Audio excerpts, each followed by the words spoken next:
দেখে মনে হচ্ছে না বাজার থেকে কিনে আনা মিষ্টি, কিন্তু না, এটা ঘরেই তৈরি।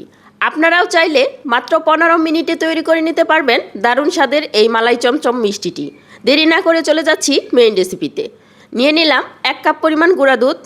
এখানে দিয়ে দিচ্ছি হাফ চামচ বেকিং পাউডার এবং 1.5 টেবিল চামচ ঘি। এখানে ঘিটা ব্যবহার করলে মিষ্টির ফ্লেভারটা অনেক বেশি সুন্দর হয়।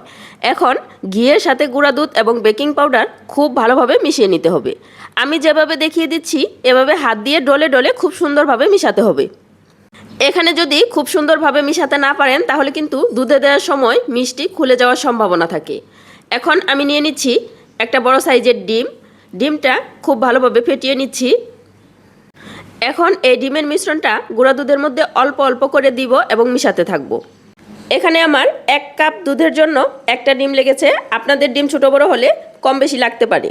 যখন দেখবেন মেশাতে মেশাতে হাতের সাথে এমন লেগে আসছে তখন বুঝবেন আপনাদের মিশ্রণ রেডি। এখন মিশ্রণটা 1 মিনিট রেস্টে রেখে দিলেই দেখবেন ডোটা এমন শক্ত হয়ে আসছে। এখন হাতের মধ্যে একটু ঘি মেখে খুব ভালোভাবে মিষ্টির শেপগুলো দিয়ে দিবেন। আপনারা চাইলে যে কোনো শেপে বানাতে পারেন। আমি যেহেতু মালাই চমচম বানাবো তাই আমি চমচমের শেপটাই দিয়ে দিচ্ছি।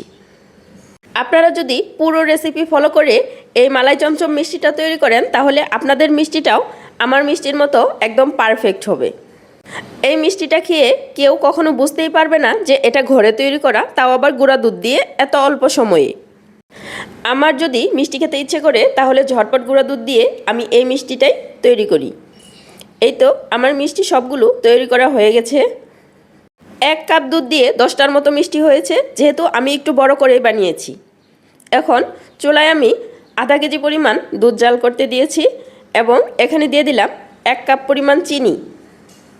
চিনি দিয়ে কিছুক্ষণ জাল করে একটা বলক উঠে আসলে এখানে আমরা তৈরি করে রাখা মিষ্টিগুলো দিয়ে দিব। দুধে 1 বলক আসার সাথে সাথেই মিষ্টিগুলো দিতে হবে। দুধ বেশি ঘন করে মিষ্টি দেওয়া যাবে না। এখন ঢাকনা দিয়ে ঢেকে মিডিয়াম লো আঁচে জাল করে নিব 10 মিনিটের মতো। কিছুক্ষণ পর পর এমন ঢাকনা খুলে একটু একটু করে নাড়িয়ে দিব। 10 মিনিট জাল করার পর মিষ্টিগুলো ফুলে একদম ডাবল হয়ে গেছে। চুলা বন্ধ করে ঢাকনা দিয়ে ঢেকে কিছুক্ষণের জন্য রেস্টে রেখে দিব। এই তো মিষ্টিগুলো ঠান্ডা হয়ে গেছে এবং দেখতে এত বেশি সুন্দর হয়েছে, মাশাআল্লাহ।